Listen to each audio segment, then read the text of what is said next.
8 years ago, I hit it big.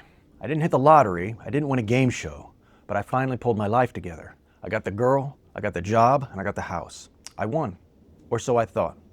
I also stopped making music, stopped playing live, and stopped having a big project on the horizon. For what felt like no reason, I started falling apart. I was so nauseous that I had to take medication just to sit on the train for my daily commute. And I was rushed to the hospital for what I thought was a heart attack, but I was panicking. Heart was racing. I felt like I was dying, rotting from the inside out. No purpose, no way forward, no magic. I never saw my house during the day unless it was the weekend. I barely saw my wife and kids. I was not myself, and my mind was falling apart. So one day, still feeling like I was going to throw up any second, I walked over to Mendez Boxing in New York City and I signed up. I got hooked and I went every day until COVID shut it down. I felt better. No, not better. I felt alive again. And I realized I need something that scares me enough to get me out of bed and get me moving. Something that's just mine. A goal. Something hard. Something I'm not good at. There are a bunch of deer that live around my house. I think about them when it's really cold, wondering how they're even making it. The world is stacked against them. Nature is trying to kill them every day. They don't have hands. They can't make anything. All they can do is eat what's on the ground. And in the dead of winter, that's not a lot. But if they survive, I see them out there every morning walking around. And while I'm sleeping comfortably in my bed, they're out there toughing it out, making it. They're not running ultras. Every day is an ultra. And it might seem dumb, but I actually feel kind of guilty about this. We're so used to having all this comfort. We don't even know how good we have it. We get depressed and feel sorry for ourselves, but the deer have no time for that. They're fighting for survival, not wondering if they should change careers or which diet to try. They don't have social media. They don't have Instagram. They have actual problems and no time to bum out. We all need to take the hard road sometimes. It is readily available and lonely as hell because no one is on it. The nightclubs are full of vampires with robotic, directionless music. It's the sound of the hamster wheel while you're begging for a drink ticket. You can be happy exactly where you are right now, because if you aren't, you're not happy on the beach either. You have to do something uncomfortable. There is something you're thinking of doing that you haven't even told anyone about. Book it. Start working towards it. The world needs you to do it. Go for the run. Pick up the weight. Sign up for boxing and get cracking before it's too late. Get away from comfort. It's an easy indication you're in the wrong place. So, fitness.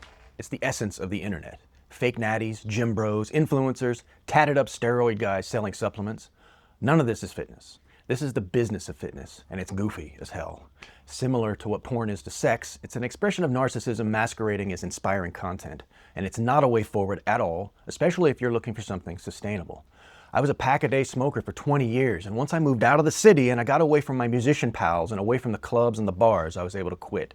What worked best for me was to sign up for a race, get something on the calendar that was a real, tangible event I could work towards. There's a psychology to daily, consistent training towards an achievable goal that's very powerful.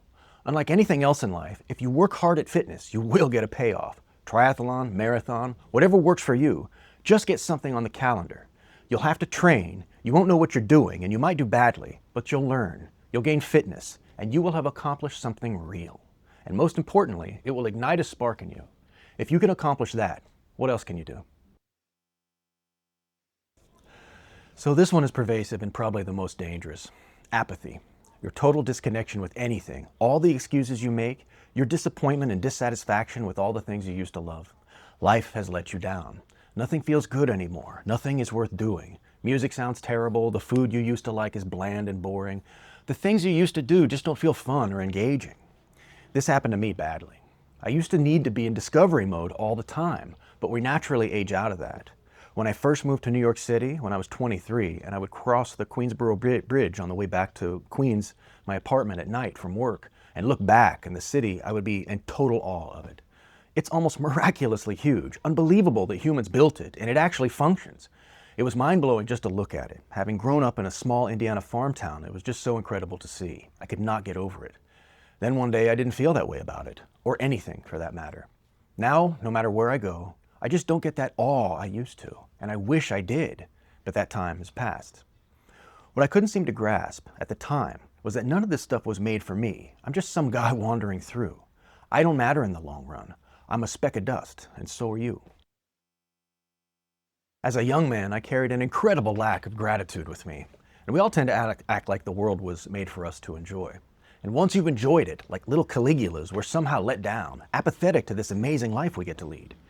And that apathy is what leads people down dark paths, looking for new levels of depravity, because they just can't get an endorphin hit from where they already are right now.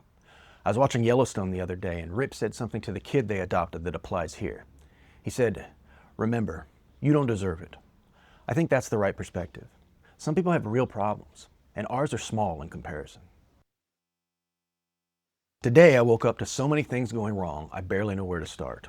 I look at my computer and I feel waves of frustration sweeping over me.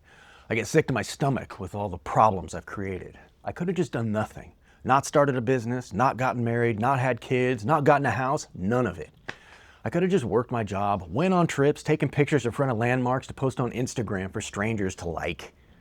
Sometimes I wonder why I've decided to make things so damn hard.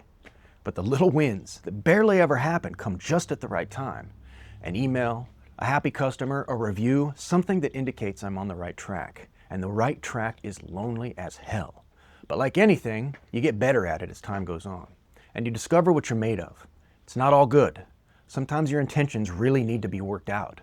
But taking the hard road will get you straightened out like nothing else. So buckle up. Thanks.